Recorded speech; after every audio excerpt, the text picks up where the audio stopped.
เสียเพียงสายมังคลาสุขาสวัสดีบัดนี้ข้าจะเสริญเงาขวานเท้าทวีศักดิ์และเท้าสิทธิศักดิ์เท้าทวีโส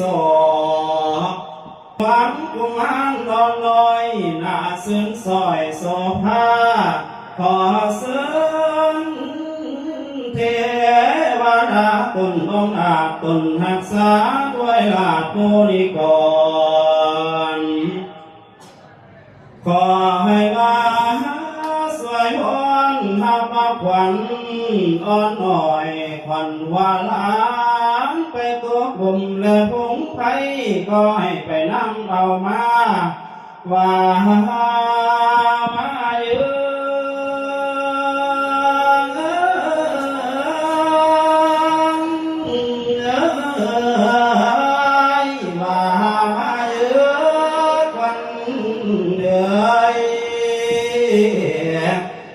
ขวัญเจ้าอย่าเดินหลงปากวันขวัญเจ้าอย่าเดินไปเที่ยวทางวานี